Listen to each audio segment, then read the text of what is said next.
Greetings everyone, Courier, back for a movie review, which we went to go see the live action slash reimagining of How to Train Your Dragons um, movie, which, man, I don't know.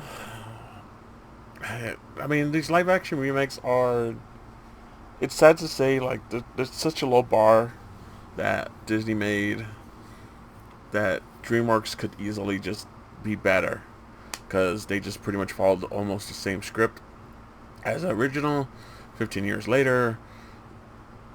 It's just like, it's kind of sad that it's better than most of the live action Disney remakes, if not all of them, just because they pretty much did the same thing over just live action, which, man, it sucks because I had higher hopes for this, honestly.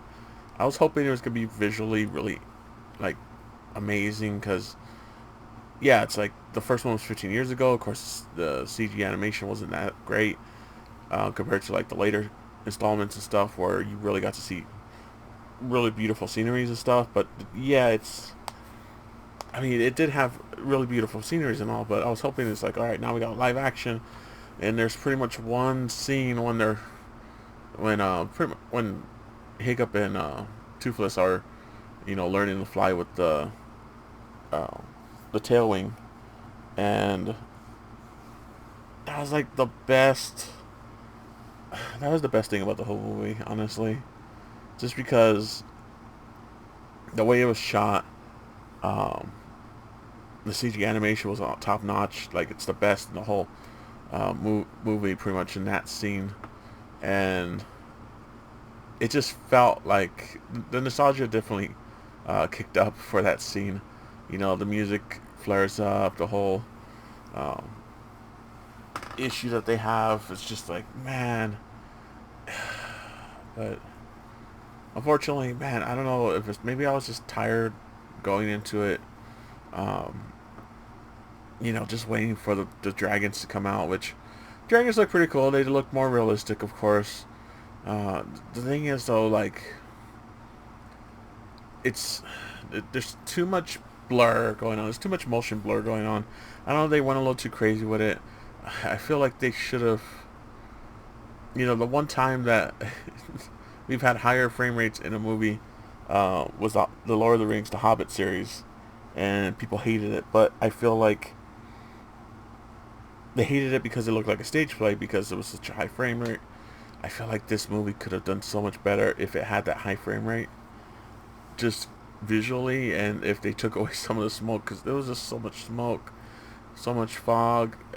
It's just, it's kind of sad, honestly. Like, I was hoping it was gonna be better, but just like a lot of the live action remakes, the ones that they mostly shoot everything on a set. That's what the disadvantages. It's shot on a set, and it shows, and you could tell. Um, yeah, it's a little sad to see what they did with it. I'm sure it'll probably do pretty well. Next week, the Pixar movie Elio, which is going to be my next movie I'm going to go watch, comes out. I'll probably check out 28 Years Later as well. Probably not the same day, maybe the day after. And might do a short on that one because I didn't have as much. I probably won't have as much to say as with this one at How to Train Your Dragon, because, oh man, it was just sad. It's like the ending fight scene's good. But like I said, it just follows beat for beat, more or less beat for beat. They do change a few things here. They change a few lines. Um, they tried to make it more inclusive, which I don't have a problem with it. They didn't, shove it down your throat like Disney sometimes. Um, so it's cool. I don't remember them saying that, like, Burke was like the best of the best of the, you know, different tribes and stuff like that. They were just one tribe. I could have sworn, but I could be wrong. Um, but yeah, I mean, it is what it is. It was good. it was good. 6 out of 5.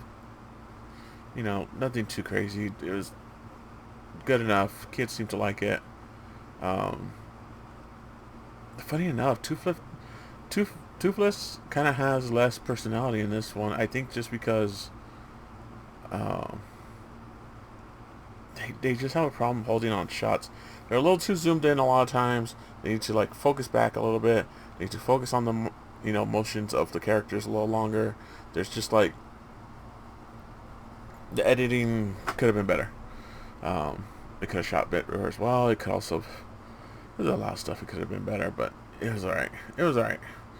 Gerard Butler is probably the best thing about this whole movie because he was the original dad, and now he's also the live action dad, and he's probably, like I said, best thing about the whole movie.